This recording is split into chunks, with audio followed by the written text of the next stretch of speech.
Devin Carson sat alone in his corner office, the skyline sprawling beyond the floor-to-ceiling windows. But it might as well have been a brick wall. At 21, he was CEO of Carson Dynamics, a tech empire built by his father and fueled by relentless control. He hadn't earned the title, he had been engineered for it. Groomed since he was 14, Devin's life was carved into schedules, performance metrics, and private tutors. His friendships were brand risks, his emotions were distractions. His father, Miles Carson, called it preparation, but it felt more like captivity. Devin couldn't remember the last time he had a conversation that didn't involve projections, acquisitions, or performance reviews. His only real memories of childhood were in boardrooms, flanked by advisors who reported everything back to Miles. He hadn't been allowed to date. He wasn't allowed to text without encrypted monitoring. When he once tried sneaking off to at 17, a security team intercepted him. His mother, Emily Carson, died when he was 3. Devin had no memory of her, and his father never spoke her name. The mansion they lived in had no photos of her, no trace she ever existed. Devin once asked about her. Once.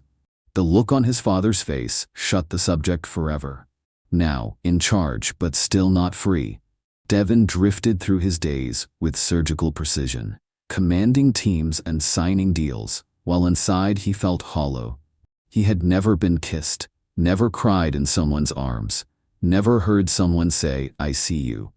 Sometimes, late at night, he searched online for old photos of his mother. A few blurry ones came up in news archives. In them, she was laughing. He stared at them, hoping one day he might remember what that felt like. Devin didn't disappoint his father. He became exactly what was expected: cold, calculated, and ruthless in business. Numbers never lied, emotions were liabilities, and Devin never blinked. He ran Carson Dynamics like a machine.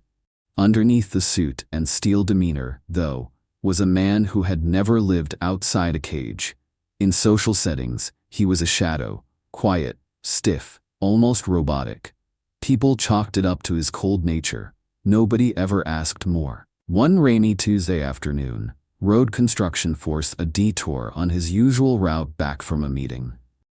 A nail tore through the rear tire, and the Maybach pulled over in a lower-middle-class neighborhood Devin couldn't name. His driver, Warren, suggested grabbing a coffee at the diner on the corner while they waited for assistance. Devin hesitated. He had never just walked into places unannounced. But the drizzle was creeping into his collar, and the diner's neon sign buzzed like a beacon. He stepped inside. The bell over the door jingled. No one looked up. The waitress behind the counter glanced over and called out, "Seat yourself, hun." Devin blinked, disoriented. People usually scrambled when he entered a room. Boardrooms went silent. Assistants snapped to attention. But here, no one noticed and no one cared. He slid into a booth by the window. The waitress, a woman in her late 20s with tired eyes and a sun-warmed smile, approached with a menu. "Coffee?" He nodded. She poured. "You look like a man lost in a spreadsheet." He didn't respond. "You okay?" she asked. "You look uncomfortable." Devin finally looked up. "I'm fine." She smirked. "Sure you are. You got the look of someone who's not used to being treated like everyone else. Relax. We're all human, even billionaires." He stared at her. People didn't speak to him like that. She laughed, an easy, unfiltered laugh, then walked away to check on another table. For the first time in as long as he could remember, Devin felt something unfamiliar. Not admiration, not fear, just being seen. No title, no expectations, just a guy with a bad day and a cup of coffee. He sat back, unsure whether to feel insulted or curious. But he didn't leave, he stayed. When the tire was finally fixed, Devin stepped back into the car. Still holding the warmth of the diner's cheap coffee in his chest, he slid into the back seat, unusually quiet. Warren glanced at him through the rearview mirror. "You all right, Mr. Carson?" Devin stared out the window. eyes drifting back to the diner's foggy glass and flickering neon sign. "Are you familiar with this neighborhood?" The driver nodded. "Yeah, got family around here. My aunt and uncle come to this diner every Monday morning. Been doing that for 20 years. Devin was quiet a moment longer. "They didn't seem to know me." Warren raised a brow. "Well, sir, most folks are caught up in their own world. You're not really a part of it." Devin didn't answer right away. He wasn't offended, just confused. It was the first time in his life that being unknown didn't feel like a threat. It felt like freedom. "That waitress," Warren added. "Abby. She knows everyone. Grew up in that diner. Her family owns it." Devin nodded once, but didn't say another word. Still, he couldn't stop thinking about her, Abby. With her unapologetic laugh, and the way she spoke like he was just another man. Not a billionaire, not a CEO, not someone to be feared or obeyed. She didn't flatter, she didn't flinch. She smiled like she meant it, like she had nothing to gain. And in that moment, Devin realized how rare that was in his life. Almost no one around him was real. But Annie was. The car pulled away from the curb, and he kept his eyes on the diner in the rearview mirror until it disappeared. He didn't understand what he felt, but he knew he wanted to feel it again. After several days of distraction, missed cues in meetings, drifting off during calls, reading the same email twice, Devin Carson gave in. He had never allowed anything to derail his focus before. But something about Abby, her laugh, the way she saw straight through him without flinching, had lodged itself in his mind. On a quiet Thursday morning, he told Warren, "Take me to the diner again." When they pulled up, the place looked just the same, slightly worn, full of life. Devin walked in alone. Abby was behind the counter, chatting with a regular, hair pulled back, apron slightly smudged. When she saw him, her eyebrows lifted. "Well, well," she said, walking over with a playful grin. "Didn't expect to see you again." Devin slid into the same booth as last time and glanced up. "Just coffee." She poured it without a word, then moved on, working the room like she belonged to it. He just sat there, sipping slowly, watching her move, effortless, kind, confident. She laughed with an old couple. She scolded a kid for playing with the sugar packets. She wiped down a table like it was second nature. 20 minutes passed before she returned. "Hey, just coffee. You good? You need anything else? Or are you just gonna hide out here all mysterious?" He looked up, and something in him softened. A tiny smile cracked the surface. "Just hiding," he said quietly. Abby threw her head back and laughed. A big, full-bodied, real laugh. "I knew I could do it," she said. "I got a smile out of you. I'm so proud of you."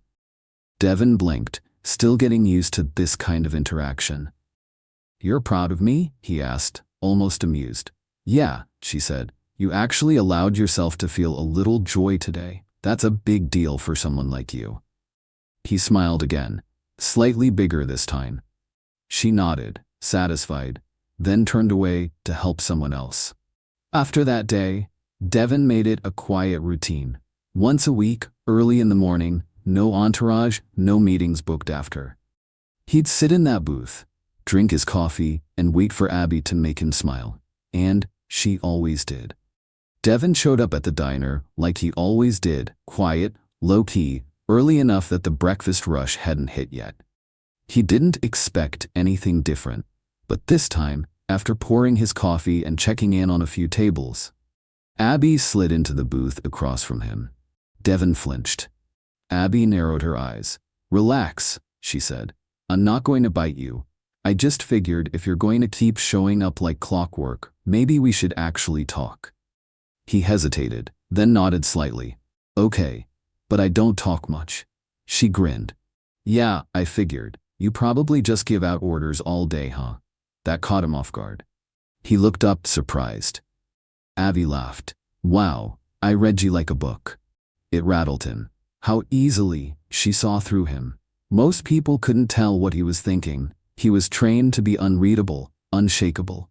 But with Abby, every look, every twitch of his brow seemed obvious. "Are you this readable all the time?" she teased. "Or is it just around me?" He shifted in his seat. "Maybe just around you." Abby tilted her head, studying him. "Okay, then here's my question. Why me?" He looked confused. "What do you mean? Why do you come here, sit for hours, barely say a word? Just watch me work? What is it about me that keeps you coming back?"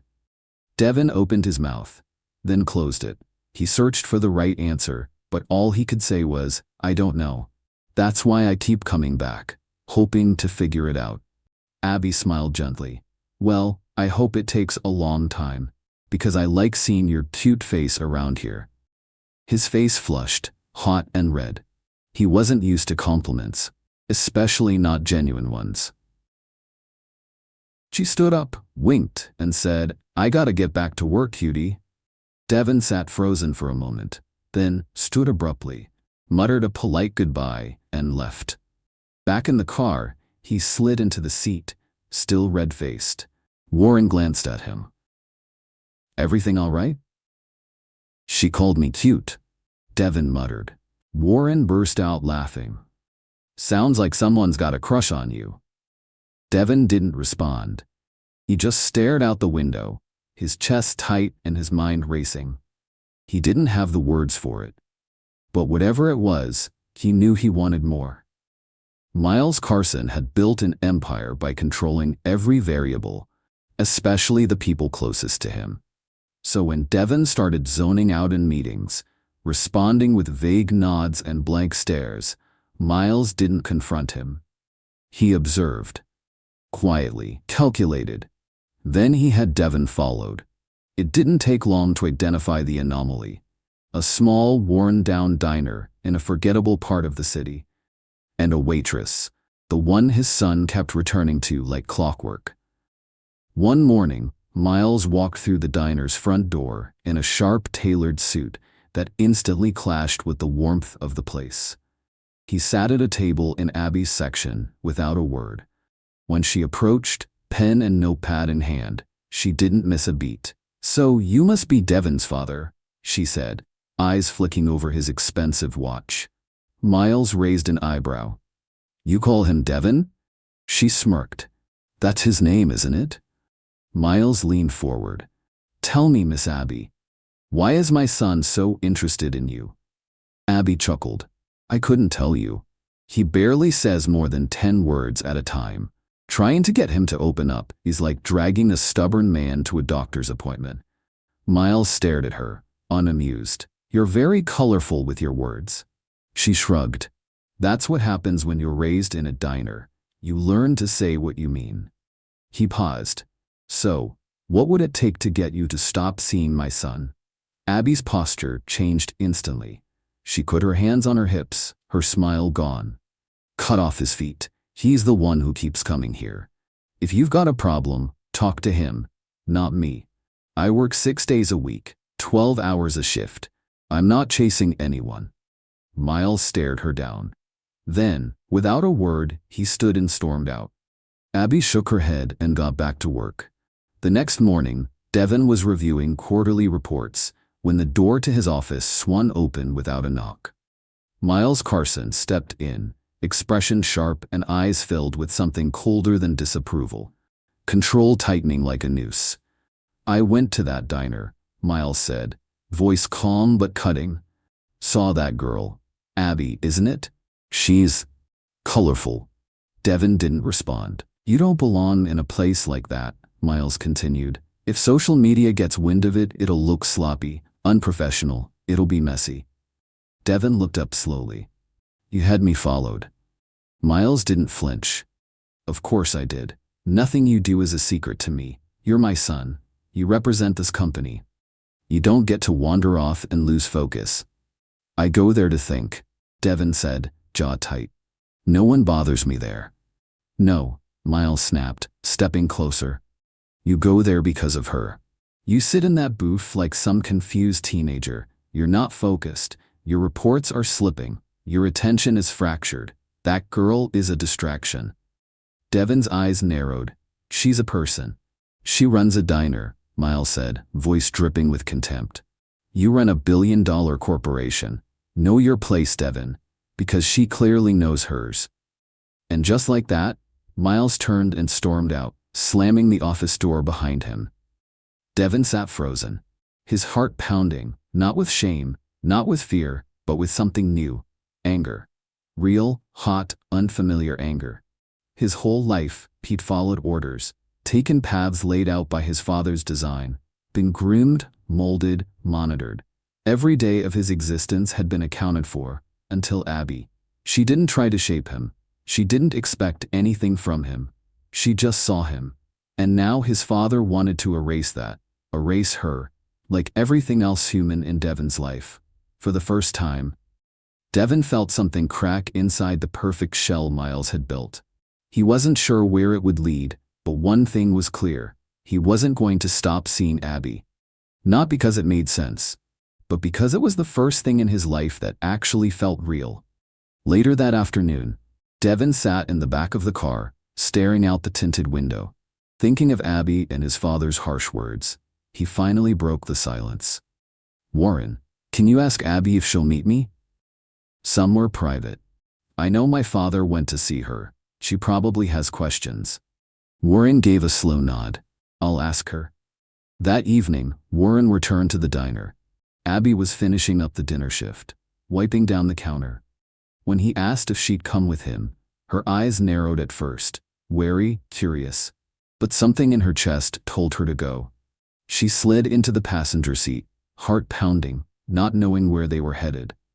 An hour later, they pulled up to a quiet, old cabin tucked into the trees. It looked untouched by time, peaceful, and removed from the world. Abby stepped out cautiously.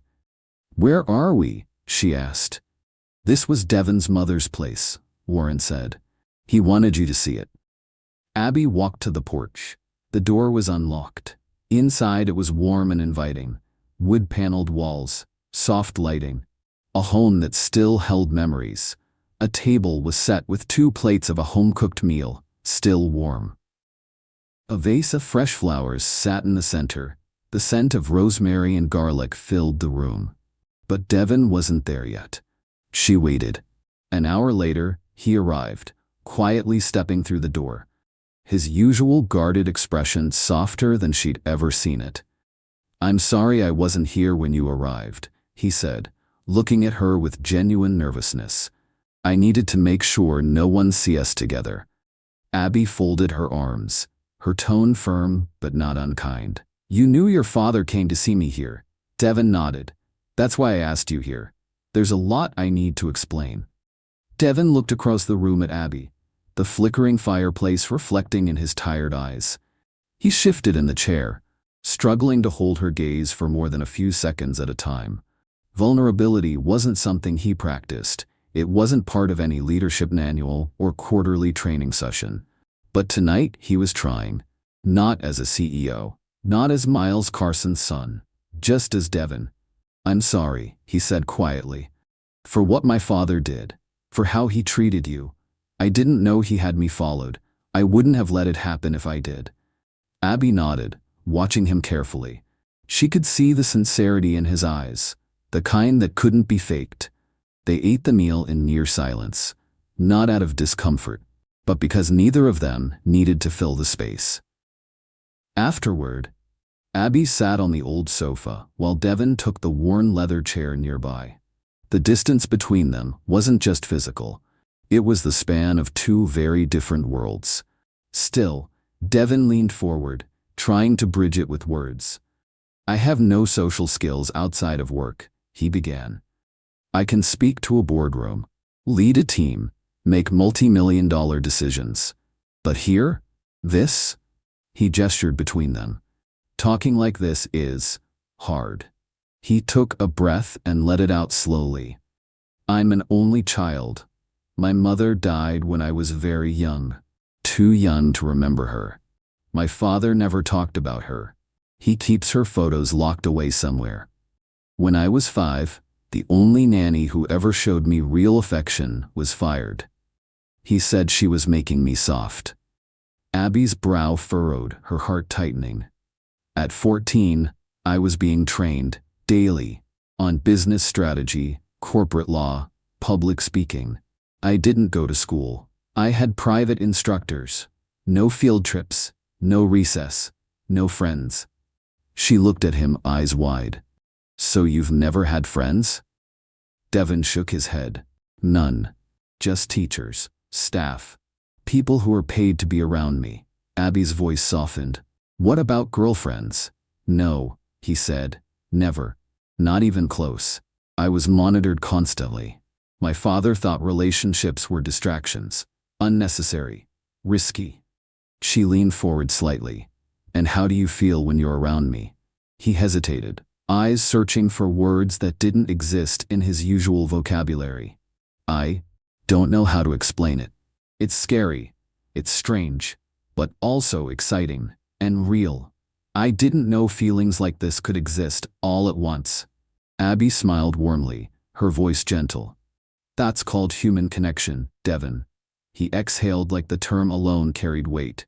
She asked, would you like to know me better? Yes, he answered immediately, then paused. But my father will make things difficult for you. He doesn't like anything he can't control. I don't know how to stop seeing you, because I see you everywhere now.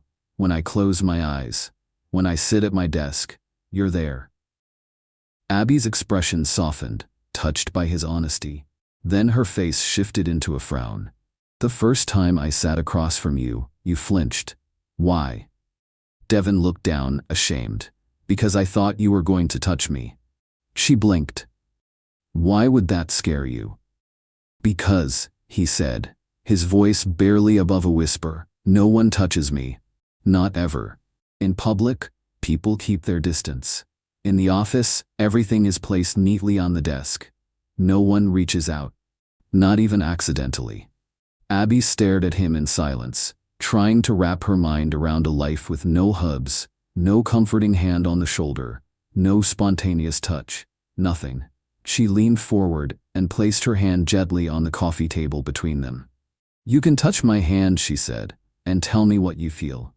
Devin hesitated, then reached out slowly, almost reverently. His fingertips met hers, brushing over the top of her hand. He rested his palm there for a moment. It's soft, he said, quietly, and warm, and smooth. He looked up at her and smiled, a real one, small, unsure, but genuine. Abby smiled back. This is a new beginning for you, Devin. It's time your father stopped controlling your life. Devin leaned back, still holding her hand gently. He's going to fight me on this. Let him, Abby said. You fought for everyone else's expectations your entire life. Maybe it's time you fight for yourself. They sat in silence for a long while after that, hand in hand, the room filled not with words, but with something deeper, understanding. Devin had spent his entire life running a company, building empires, and wearing suits tailored to a life he never chose. But here, in a quiet cabin with a diner waitress who saw through the armor, he felt something new. He didn't need to command the room, he just needed to be himself. For once, that felt like enough. The night at the cabin lingered in Devin's mind like a dream he couldn't let go of. He and Abby had stayed up talking, really talking. She asked questions no one else ever dared to, and he answered them honestly, piece by piece, like pulling bricks from the wall he'd lived behind his entire life. When she finally fell asleep curled up on the sofa, her head resting gently against the armrest, he sat nearby watching her. Peaceful, unbothered, real. He knew he couldn't stay. Before leaving, he scribbled a note on a folded napkin and placed it by her hand. I'm going to keep my distance until I figure out what to do about my father. Your well-being is important to me. My driver will pick you up, Devin. Then he walked out into the early morning mist, climbed into the waiting car, and didn't look back. Back at the office, Devin returned to work, but something had changed. He was sharper now, his focus intensified, his energy more relentless. But his aggression was no longer faceless. It was directed squarely at his father. He began to challenge Miles in board meetings, calling out flawed strategy, questioning authority, and even overruling decisions with facts, logic, and a voice stronger than Miles had ever allowed him to use before. Miles didn't take it well. The boardroom grew colder. Tension hung in the air like smoke. Some board members began to shift uncomfortably, unsure whether to back the patriarch or the son, who was clearly growing into his own power. Devin didn't care, not anymore. One night, long after everyone had left the mansion, Devin wandered through the dark hallways of his childhood home. Something pulled him upward, to the attic, an old space filled with dust, forgotten furniture, and locked away pieces of a past no one talked about. He opened boxes filled with old files, books, and photo albums he had never seen. Then, at the back of the attic, he found a large, aged wooden chest. Inside it was a stack of letters bundled with a red ribbon. They were addressed to Devin Carson, in a woman's gentle script. His hands shook as he opened the first one. The date on it was from over 2 decades ago. My sweet Devin, if you're reading this, that I was never able to see you. Grow up, I'm sorry I couldn't stay. The cancer took me faster than the doctors promised. But I need you to know, more than anything, that I loved you.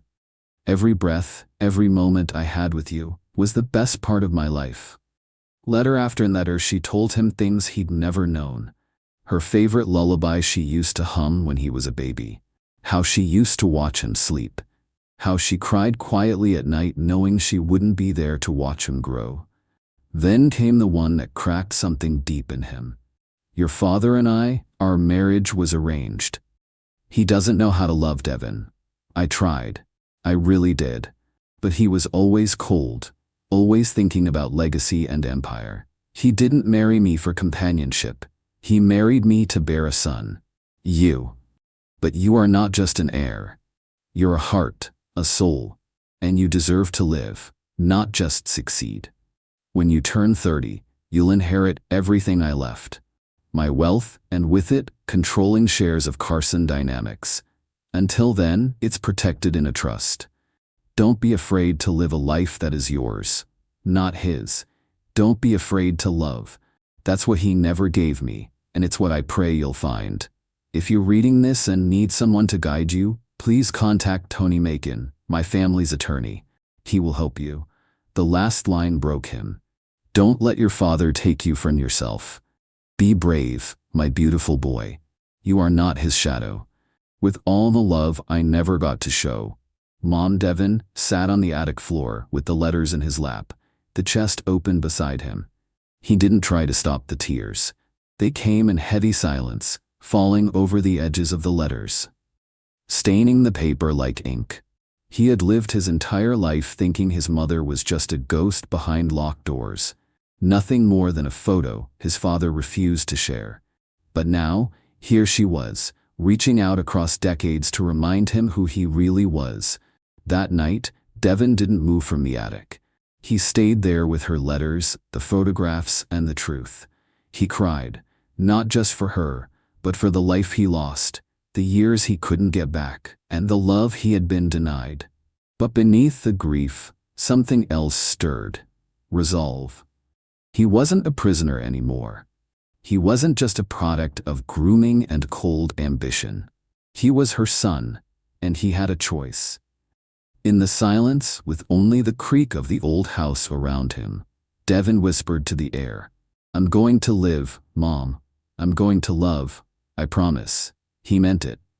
The next morning, Abby was rolling silverware into napkins at the diner when one of the cooks handed her a small envelope. Her name was written across it in neat handwriting, Abby, with no return address. She recognized instantly. Devin. She stepped outside, heart pounding, and opened it carefully. The letter inside was written by hand, the strokes steady but full of emotion. Abby. Last night I learned the truth about my mother. The truth no one ever told me. I found letters she left for me, hidden away in an attic. She died from cancer, and before she passed, she wrote to me. She told me she loved me deeply, that her marriage to my father was arranged, cold, and without affection. She said he never gave her love, but that she hoped I would find it. She wanted me to live a life far from his control, one that was real, one with love in it. Reading her words broke something open in me, and I realized, that's what I feel when I'm with you. Something real. Something she never got, but hoped I would. I need time to figure out how to separate my life from his grip. But I want you to know, you're part of the life I want. Devin.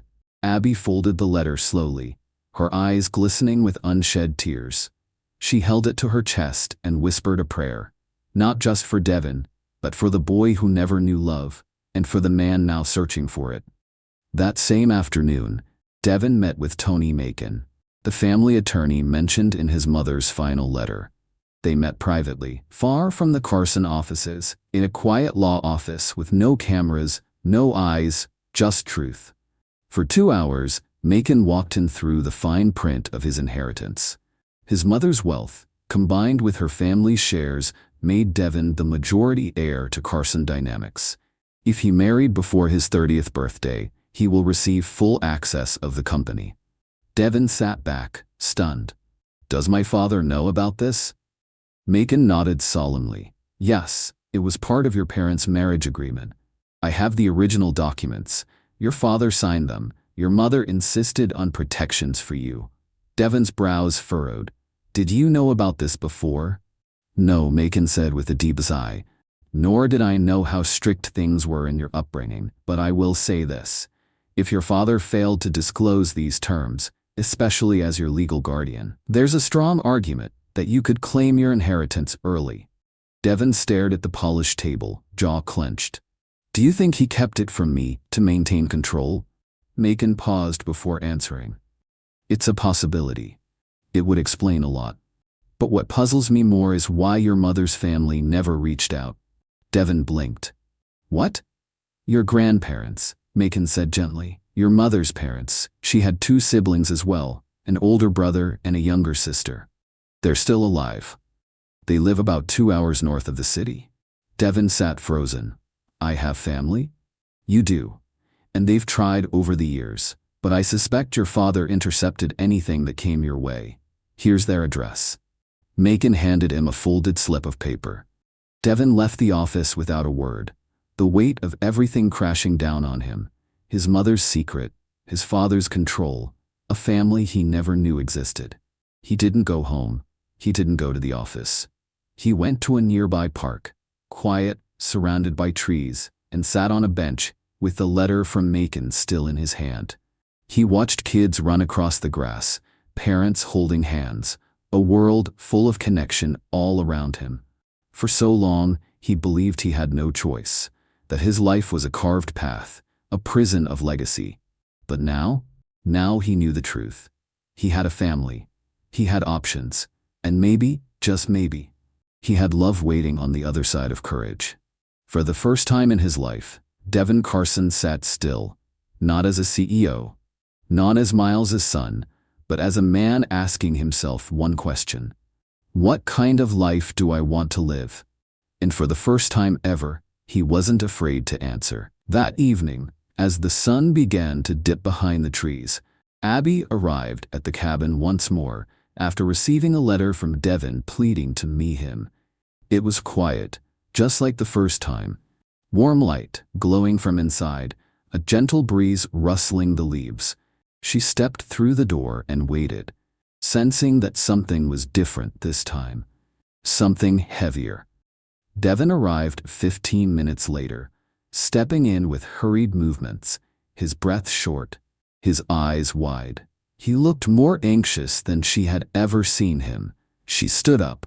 Hey, breathe. He paced in a tight circle, hands running through his hair. I don't know what to do, Abby. It's too much. I can't even think straight. Sit, she said gently, guiding him to the sofa. Talk to me. It took a moment, but he finally began, laying everything out. The meeting with Tony Macon, the inheritance tied to marriage, the buried marriage agreement, and most shocking of all, the existence of his mother's family, grandparents, aunts, uncles, a whole bloodline he never knew existed. "They've been out there this whole time," Devin said, voice shaking. "Why didn't they ever come for me? Why didn't they fight harder?" Abby listened intently, nodding slowly as she tried to piece together the emotional storm behind his words. Then she took his hands in hers and looked him in the eye. "Do you want to meet them?" "I don't know," he said, voice barely a whisper. "I think I want to.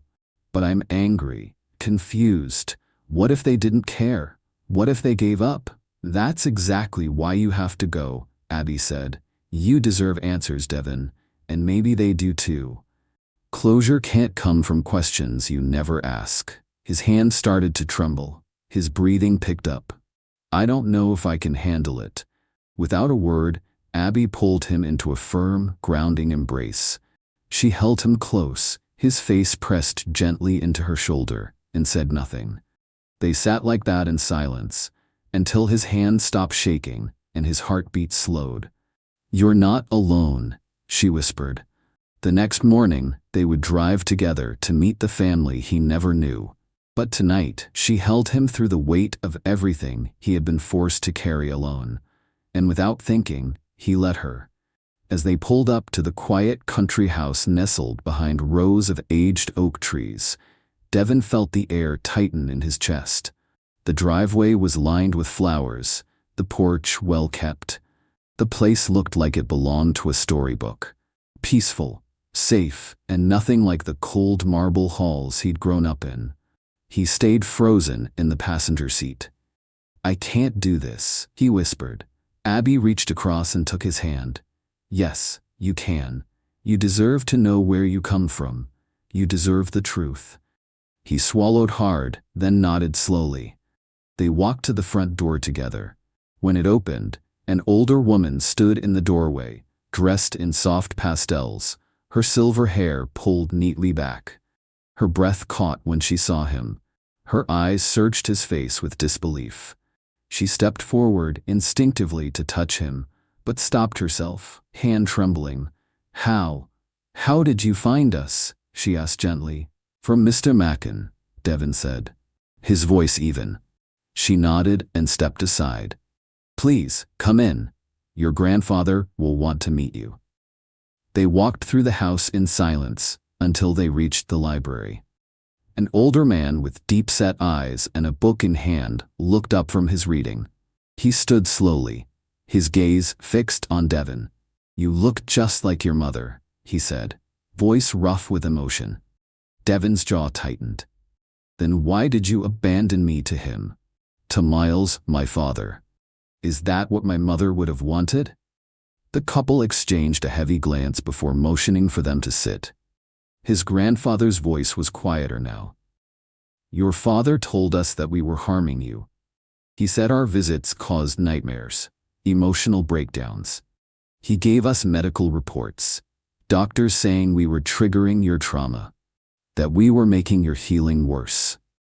His grandmother nodded through tears. "We didn't want to hurt you. We had already lost your mother. And the thought of hurting you," her voice broke. "So we watched from a distance. We saw you grow, saw how closed off you became. And we thought, maybe we were doing the right thing." Devin shook his head, eyes glassy. "No, I never had nightmares. I never had a chance to grieve. He made me like that. He stripped me of everything human. I'm only now learning how to feel, how to connect, because of Abby. And because of my mother's letters I found in the attic." His grandmother broke down weeping. His grandfather stood slowly, his fists clenched. "Are you saying Miles lied? That he robbed us of you?" he said, his voice shaking with fury. "He took our daughter and then kept our grandson. We lost years we can never get back. I will destroy him for this." Devin reached for his grandmother's hand, and she pulled him into a tearful embrace. A moment later, his grandfather came behind him. wrapping his arms around them both. There they stood. 3 generations bound by grief and betrayal, but also by something beginning to heal. Family. That evening, as the fireplace crackled softly and shadows danced along the wood-paneled walls of the library, Devin sat across from his grandparents and Abby, finally feeling something he'd never known in this way before: the longing.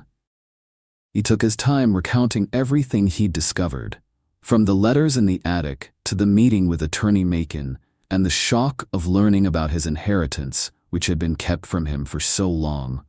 His grandparents listened, their faces shifting between grief, anger, and disbelief. Abby sat beside him on the couch, her hand occasionally brushing his knee in silent support. "It was Mr. Macon who gave me your address," Devin said. "If he hadn't, I would have never known I had a family." His grandmother placed a trembling hand over her heart.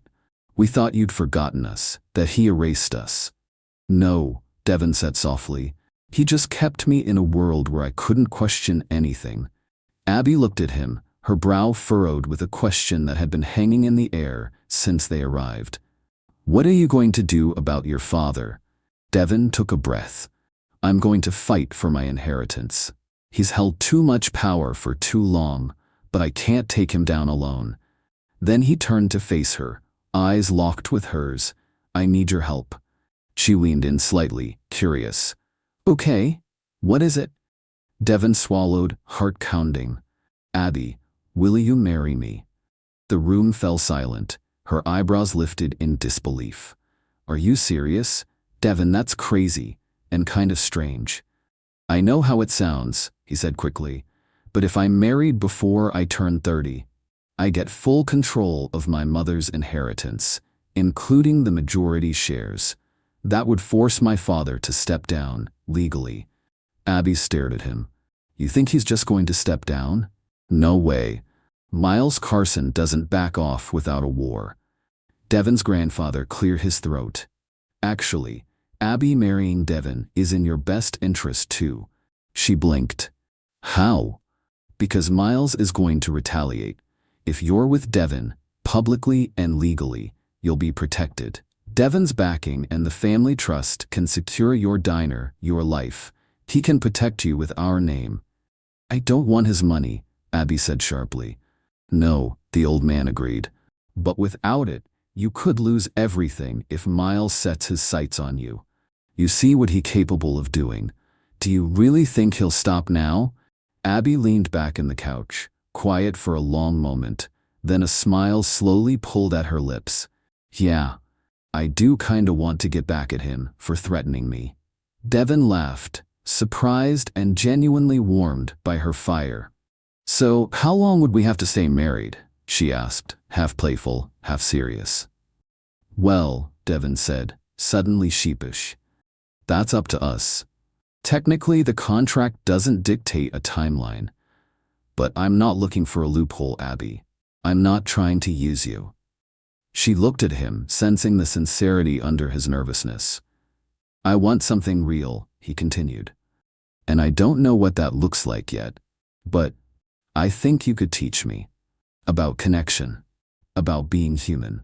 Abby raised an eyebrow. "Are you flirting with me, Devin Carson?" His face turned red instantly. "Maybe a little." She let out a laugh, then looked at his grandparents. "You two hearing this?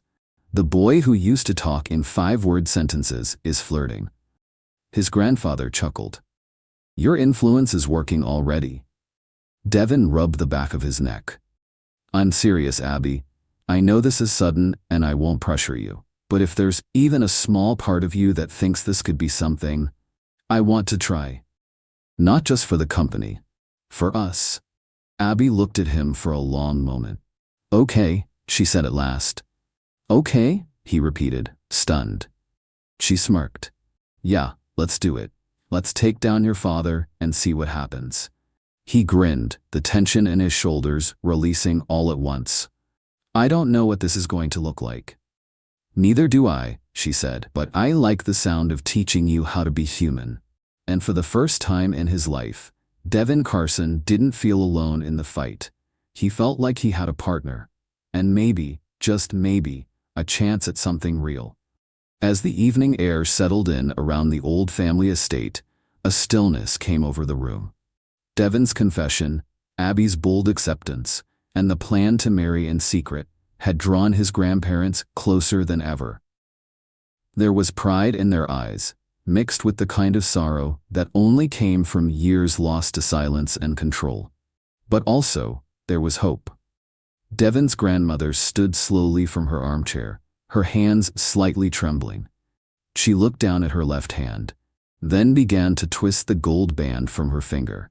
It was a delicate piece, worn smooth with time and memories. She stepped toward Devin and held it out. "This was mine, and it was my mother's before me. I want you to have it, for Abby, for your mother." Devin's eyes widened. "Are you sure?" She smiled gently. "Yes, I know she would want this. It's time to begin something new." He took the ring with reverence, the weight of legacy and love in its gold circle. He turned to Abby, standing now in the center of the room with her arms crossed and a half grin tugging at her lips. He chuckled nervously. "I just realized, Abby, I don't even know your last name." "Langley," she said, laughing softly. "Abby Langley." He nodded, holding the ring in both hands. "Well, Abby Langley, will you marry me?" Abby rolled her eyes with affection. "Yes, I will marry you, Devin Carson. But," she added quickly, "I think we need to do a lot more learning about each other." He laughed for real then, deep and unguarded. "We've got the rest of our lives." His grandfather cleared his throat. "How soon can you two do this?" Abby shrugged. "My calendar is wide open." Devin blinked. "Don't you want, I don't know, a dress? A cake? Flowers?" Abby smiled and moved closer, placing a hand on his chest. "No, I just want you, a minister, a couple witnesses, and let's keep it quiet, for now. We need to do this in the dark, away from your father's radar. The last thing we need is him crashing the ceremony with lawyers and threats." His grandmother nodded. "Then we'll call Judge Wright. He's a close friend of the family, retired but still performs ceremonies now and then. He'll come tonight if we ask." While she made the call, Devin's grandfather sent out an urgent group text to their children and grandchildren. "An emergency family meeting at the estate. No details, just come now." An hour later the family began to arrive, curious, confused, but respectful of the urgency in his voice. In the parlor, cousins and uncles, aunts and nieces began to gather. They all stared in wonder at the man they'd never met before. Devin Carson, son of their lost Emily. One of the cousins stepped forward. You really do look like her." Another whispered to her sister. "He's taller than I imagined." Devin stood tall, shoulders squared, trying to take in the unfamiliar warmth of being surrounded by people who should have been part of his life all along. When his grandparents announced the reason for the gathering, that Devin was reclaiming his life and marrying Abby tonight, there was a moment of stunned silence. And then, slowly, it shifted into support. A few clapped. One of the younger cousins whooped. Someone went to the kitchen for glasses and champagne. Devin looked around the room, his pulse steady, a small but certain smile forming. He wasn't just taking a stand against his father anymore. He was choosing his future. That night, in the soft glow of the garden lights beneath a wide oak tree where his mother once played as a child, Devin and Abby stood side by side. Judge Wright, a tall man with kind eyes and a strong voice, began the short but heartfelt ceremony. No music, no flash, just truth. Devin slipped the heirloom ring onto Abby's finger, his hands trembling. Abby looked up at him and said, "Don't forget this moment, because everything changes after tonight." He nodded. "I know, but I'm not afraid anymore." With only the stars and their newfound family as witnesses, Judge Wright declared them husband and wife. The family clapped, laughed, and cried. And when the ceremony ended, Abby leaned into Devin and whispered, "Now we take back everything he tried to steal from you." Devin looked into her eyes, and for the first time in his life, he saw the road ahead not as something planned for him, but something he was choosing. The morning air was thick with tension as Carson Dynamics' executive board filed into the top-floor conference room.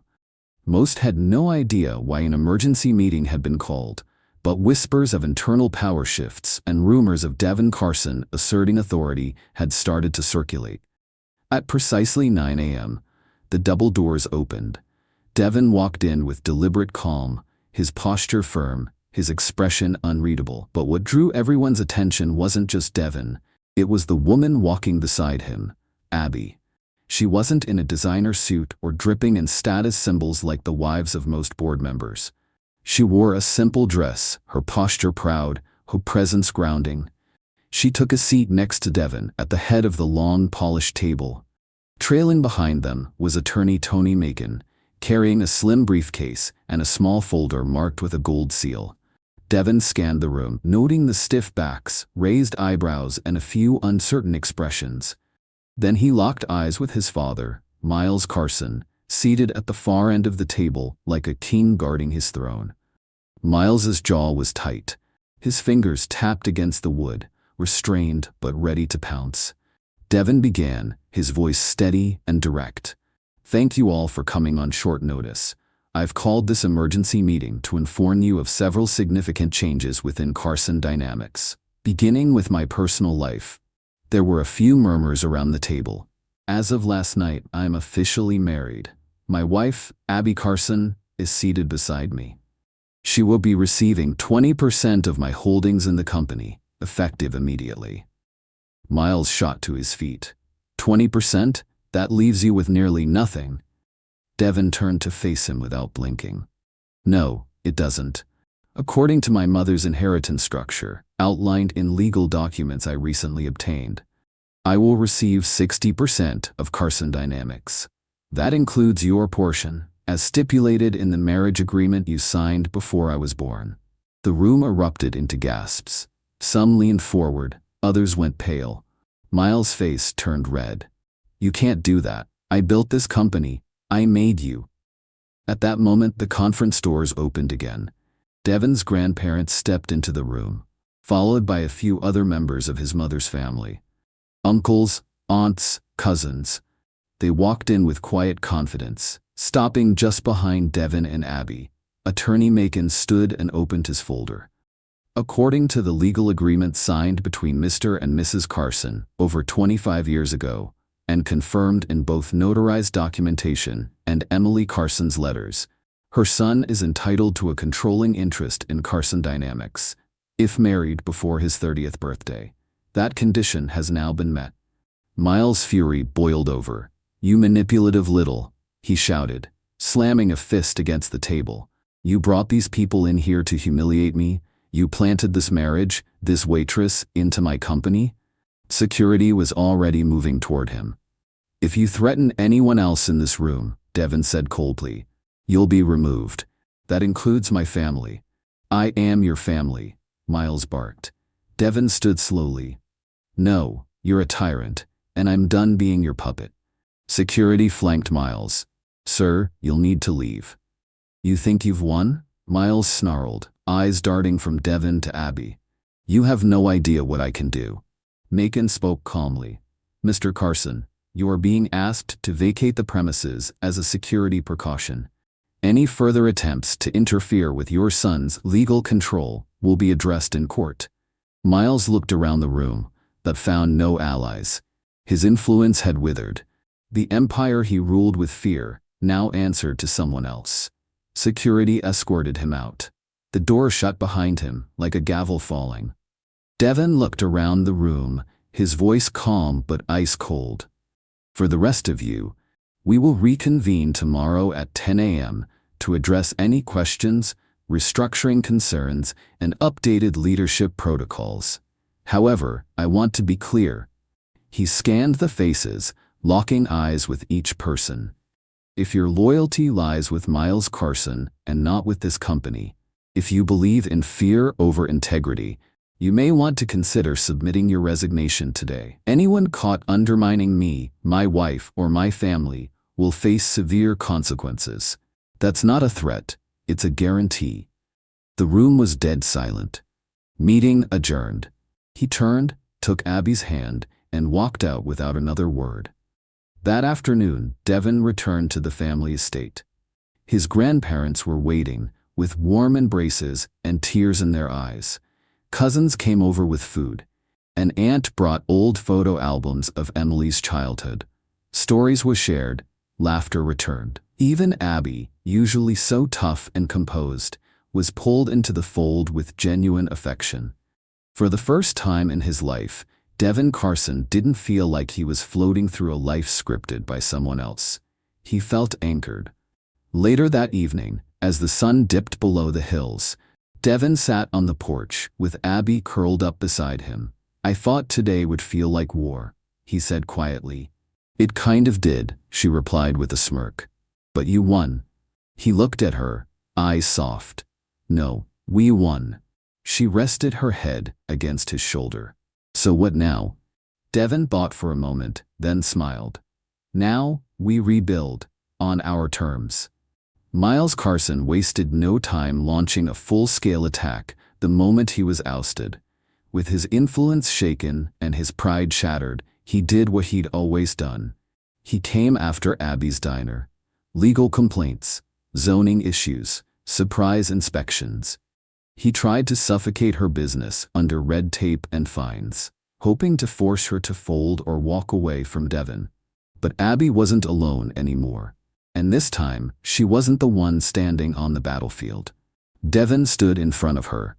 He countered every legal threat with top-tier attorneys, secured the property under a protected trust, bought the lot next door to block any redevelopment Miles tried to muscle in. What Miles didn't realize was that Devin had become more than just a CEO. He had become a protector, and Abby, with her grit and patience, had helped him learn how. The court battle over the company stretched on for over a year. Depositions, evidence, testimonies. Miles tried every tactic, every delay. But Devin never wavered, and neither did Abby. Through it all, their family stood behind them. His grandparents, his mother's siblings, Abby's few close friends who had become like extended family. And finally, after 13 long months, the ruling came down in their favor. Devin retained full control of Carson Dynamics. Miles was barred from any corporate involvement. His manipulation and suppression of Devin's rights, inheritance, and personal life were acknowledged in the court record. At evening, the estate filled with laughter and celebration. Food was passed around, toasts were raised, and for the first time in a long time, Devin allowed himself to smile freely. Not just for what he'd won, but for what he'd built, a life. Later that night, after the guests had gone home and the fire had burned down to soft embers, Devin and Abby sat together on the couch, their feet tucked beneath them, the silence between them comfortable. Abby looked over at him, thoughtful. "Do you ever think about becoming a father someday?" Devin didn't answer immediately. He looked into the flames. "Yes," he said finally, "I do. Our marriage, it's more than I ever hoped for. But sometimes I'm afraid." "Afraid of what?" she asked gently. He turned to her, voice low. "Of becoming him, my father." Abby gave him a look out of the corner of her eye, a mix of love and unflinching honesty. "That would never happen. You have me to keep you in line."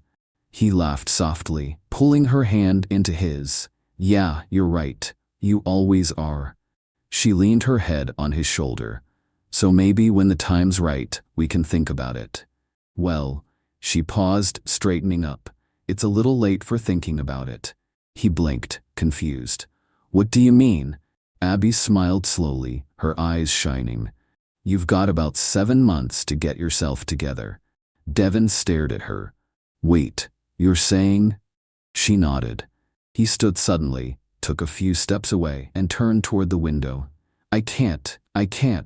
Devin," she said, a little nervous now. He turned around, tears forming in his eyes. I can't believe I'm going to be a father. He crossed the room in 2 steps and took her face in his hands. I never thought that could be me.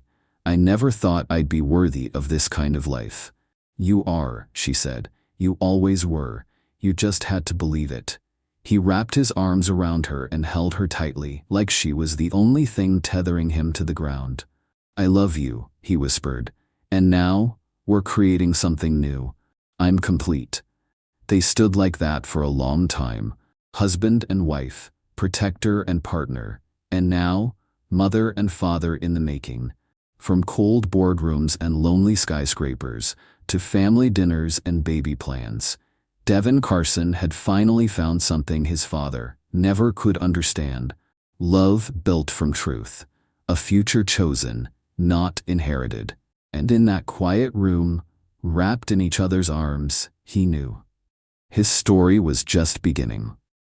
Hope you enjoyed this wonderful story by Green Tea Tale. Help our channel to grow with likes, shares, and subscribes. Thank you.